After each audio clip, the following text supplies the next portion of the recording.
ಇನ್ನು ಈ ವಿಡಿಯೋ ನೋಡ್ತಾ ಇರೋರಿಗೂ ಕೂಡ ನನ್ನ ಕಡೆಯಿಂದ ಒಂದು ಚಿಕ್ಕ ಸರ್ಪ್ರೈಸ್ ಕೊಡೋಣ ಅಂತ ಗೌರಿ ಹಬ್ಬಕ್ಕೆ ಕಳಿಸ್ಕೊಡ್ತೀನಿ ಒಂದು ಸರ್ಪ್ರೈಸ್ನ. ಈಗ ನಾನು ಸಂಬಂಧದ ಬಗೆಗಿನ ಒಂದು ಚಿಕ್ಕದಾಗಿ ಒಂದು ಪ್ರಶ್ನೆ ಕೇಳ್ತೀನಿ, ಅದಕ್ಕೆ ಉತ್ತರ ಕೊಟ್ಟಂಥವ್ರಿಗೆ ಒಂದು 2-3 ಜನಕ್ಕೆ ನಾನು ಗೌರಿ ಹಬ್ಬಕ್ಕೆ ಒಂದು ಚಿಕ್ಕದಾಗಿ, ತುಂಬ ದೊಡ್ಡದಂತ ಹೇಳ್ತಿಲ್ಲ, ಒಂದು ಚಿಕ್ಕದಾಗಿ ಸರ್ಪ್ರೈಸ್ ಕೊಡೋಣ ಅಂತ ಅಂದ್ಕೊಂಡಿದ್ದೀನಿ. ಕ್ವಶನನ್ನು ಸರಿಯಾಗಿ ಅರ್ಥ ಮಾಡ್ಕೊಳ್ಳಿ, ಆನ್ಸರ್ನ ನೀವು ಕಮೆಂಟ್ ಮಾಡಿ. ಆಸಕ್ತಿ ಇದ್ದವ್ರು ಮಾತ್ರನೇ ಕಮೆಂಟ್ ಮಾಡಿ, ಯಾಕಂದರೆ ಈ ಥರ ಏನಾದ್ರು ಕಾಂಪಿಟೇಷನ್ ಎಲ್ಲ ಇಟ್ಟಾಗ ಕಮೆಂಟ್ಗೋಸ್ಕರ ಅಂತ ಕೆಲವರು ಹೇಳ್ಬಿಡ್ತಾರೆ. ಆ ಥರ ಅಲ್ಲ, ನಾನು ಖುಷಿಗೋಸ್ಕರ ಯಾರಿಗಾದ್ರೂ ಸರ್ಪ್ರೈಸ್ ಕೊಡೋಣ ಅಂತ ಅಂದ್ಬಿಟ್ಟು ನನ್ನ ಖುಷಿಗೋಸ್ಕರ ಅಷ್ಟೇ. ಆಸಕ್ತಿ ಇದ್ದವ್ರು ಮಾತ್ರನೇ ಕಮೆಂಟ್ ಮಾಡಿ.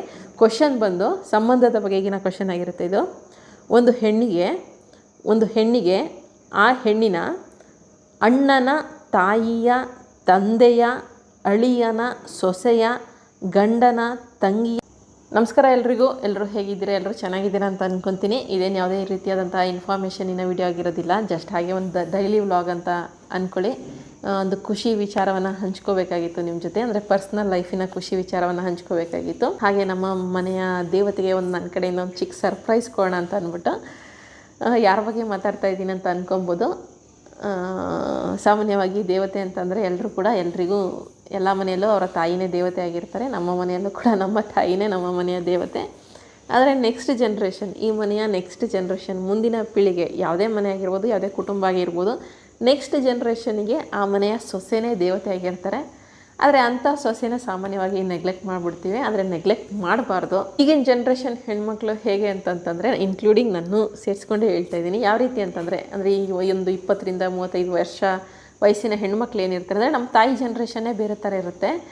ಅವರು ಏನೇ ಮಾಡಿದ್ರು ಅಡ್ಜಸ್ಟ್ ಮಾಡ್ಕೊಂಡಿರ್ತಾರೆ. ಪ್ರೀತಿ ತೋರಿಸ್ತೇ ಇರಲಿ ಎಲ್ಲಕ್ಕೂ ಕೂಡ ಅಡ್ಜಸ್ಟ್ ಮಾಡ್ಕೊಂಡ್ಬಿಡ್ತಾರೆ. ಅಂದರೆ ನಮ್ಮಕ್ಕಿಂತ ನಮ್ಮ ತಾಯಿಯ ಜನ್ರೇಷನ್ ಏನಿರುತ್ತೆ ಆ ಒಂದು ಜನ್ರೇಷನ್.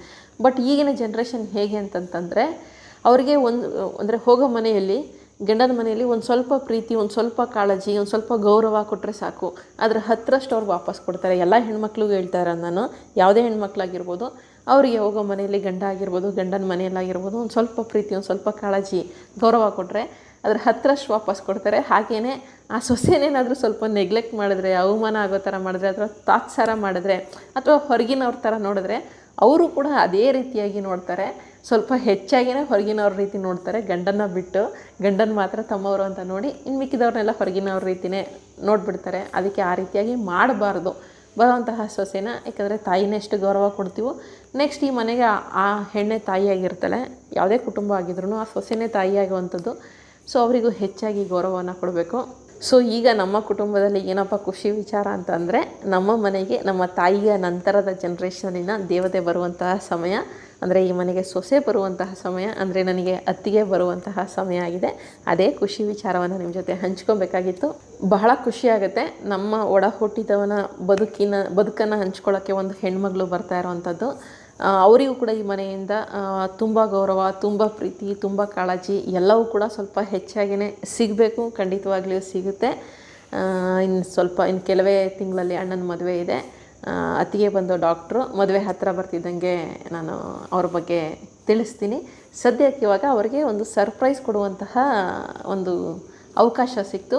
ಇದ್ರ ಜೊತೆಗೆ ಇನ್ನೊಂದು ಮುಖ್ಯವಾದ ವಿಚಾರ ಅಂದರೆ, ಯಾವುದೇ ಕುಟುಂಬ ಆಗಿರ್ಬೋದು, ಆ ಮನೆಯ ಹೆಣ್ಣು ಮಕ್ಕಳೇನಿರ್ತಾರೆ ಅವರು ಆ ಮನೆಗೆ ಬರುವಂತಹ ಸೊಸೆ, ಅಂದರೆ ಅಣ್ಣನ ಹೆಂಡ್ತಿನೋ ತಮ್ಮನ ಹೆಂಡ್ತಿನೋ ಆಗಿರ್ತಾರಲ್ಲ, ಮನೆ ಸೊಸೆಗೆ ಪ್ರೀತಿಯಿಂದ, ಕಾಳಜಿಯಿಂದ, ಗೌರವ ಕೊಟ್ಟರೆ ಸಾಕು, ಪ್ರೀತಿಯಿಂದ ನೋಡಿಕೊಂಡ್ರೆ ಸಾಕು. ಆ ಮನೇಲಿ ಯಾವುದೇ ರೀತಿಯಾದಂತಹ ಜಗಳ ಕದನಗಳು ಬರೋದೇ ಇಲ್ಲ.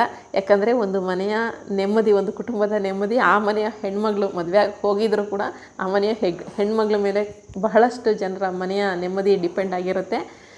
ಅತ್ತಿಗೇನಾದ್ರೂ ಜಗಳ ಬರೋದಿಲ್ಲ, ಜೊತೆಗೆ ಅತ್ತೆ ಸೊಸೆ ಜಗಳನೂ ಬರೋದಿಲ್ಲ. ಯಾಕಂದರೆ ಅತ್ತೆ ಏನಾದರೂ ಸ್ವಲ್ಪ ಸೊಸೆ ಜೊತೆ ಏನಾದರೂ ಸ್ವಲ್ಪ ಮನಸ್ತಾಪಗಳು ಬಂದಾಗ, ಮಗಳೇನಿರ್ತಾಳೆ, ಮಗಳು ಒಂದು ಸ್ವಲ್ಪ ತಿಳಿ ಹೇಳಿಬಿಟ್ರೆ ಸಾಕು, ಒಳ್ಳೆ ರೀತಿಯಲ್ಲಿ ಹೇಳಿಬಿಟ್ರೆ ಸಾಕು. ಅಂದರೆ ಉಪ್ಪು ಖಾರ ಹಾಕ್ದೇ ಒಳ್ಳೆ ರೀತಿಲಿ ಸೊಸೆ ಬಗ್ಗೆ ಮಗಳ ಥರನೇ ಅಂತ ಅಂದ್ಬಿಟ್ಟು ಒಂದು ಸ್ವಲ್ಪ ಹೇಳಿದ್ರೆ ಸಾಕು, ಯಾವ ಮನೇಲೂ ಅತ್ತೆ ಸೊಸೆ ಮನಸ್ತಾಪಗಳು ಕೂಡ ಬರಲ್ಲ. ಅಷ್ಟೇ ಸೊಸೆ ಕೂಡ ರಿಟರ್ನ್ ಪ್ರೀತಿ ಕೊಡಬೇಕು. ಇದೆಲ್ಲ ಜನರಲ್ಲಾಗಿ ಹೇಳಿದೆ ಅಷ್ಟೇ. ಇನ್ನು ನಮ್ಮ ಮನೇಲಿ ಆ ರೀತಿಯಾಗಿ ಯಾವುದೇ ರೀತಿಯಾದಂಥ ಸಂದರ್ಭಗಳು ಕ್ರಿಯೇಟ್ ಆಗೋದಿಲ್ಲ. ಯಾಕಂದರೆ ಭಾವನೆಗಳಿಗೆ ಸ್ವಲ್ಪ ಹೆಚ್ಚಾಗಿಯೇ ಬೆಲೆ ಕೊಡ್ತೀವಿ ಎಲ್ಲರೂ ಕೂಡ. ನಾನು ಸ್ವಲ್ಪ ಜಾಸ್ತಿನೇ ಇರೋರಲ್ಲಿ ನಾನು ಸ್ವಲ್ಪ ಹೆಚ್ಚಾಗೇ ಕೊಡ್ತೀನಿ. ಅದು ನನ್ನ ಪಾಲಿಸಿ ಕೂಡ. ಇರೋದೊಂದೇ ಜೀವನ, ಇರೋ ಅಷ್ಟು ದಿನ ಎಲ್ರಿಗೂ ಕೂಡ ಸ್ವಲ್ಪ ಹೆಚ್ಚಾಗಿನೇ ಪ್ರೀತಿ ತೋರಿಸ್ಬೇಕು, ಹೆಚ್ಚಾಗಿನೇ ಕಾಳಜಿ ಮಾಡಬೇಕು. ಇದೇ ನನ್ನ ಪಾಲಿಸಿ, ಹಾಗೇ ಇರ್ತೀನಿ ಕೂಡ. ಇನ್ನು ನಮ್ಮ ಅತ್ತಿಗೆಗೆ ಒಂದು ಚಿಕ್ಕ ಸರ್ಪ್ರೈಸ್ ಕೊಡೋ ಅವಕಾಶ ಸಿಕ್ತು. ಅಂಥ ಅವಕಾಶನ ಯಾರಾದರೂ ಮಿಸ್ ಮಾಡ್ಕೋತಾರ? ಸೊ ನಾನು ಕೂಡ ಮಿಸ್ ಮಾಡ್ಕೊಳ್ಳಿಲ್ಲ.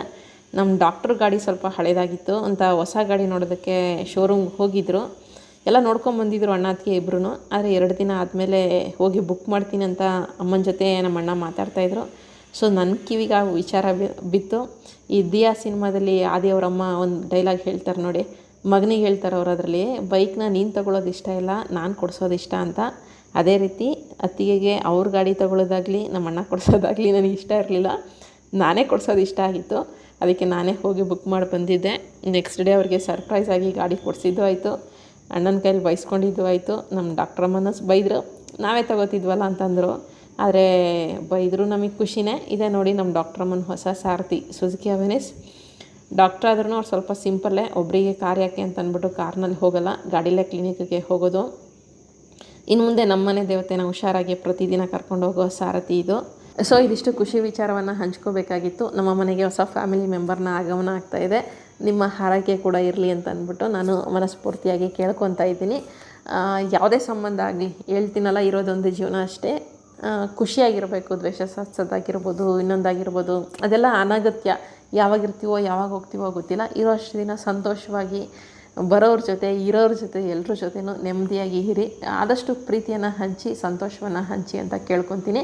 ಇನ್ನು ಈ ವಿಡಿಯೋ ನೋಡ್ತಾ ಇರೋರಿಗೂ ಕೂಡ ನನ್ನ ಕಡೆಯಿಂದ ಒಂದು ಚಿಕ್ಕ ಸರ್ಪ್ರೈಸ್ ಕೊಡೋಣ ಅಂತ ಗೌರಿ ಹಬ್ಬಕ್ಕೆ ಕಳಿಸ್ಕೊಡ್ತೀನಿ ಒಂದು ಸರ್ಪ್ರೈಸ್ನ.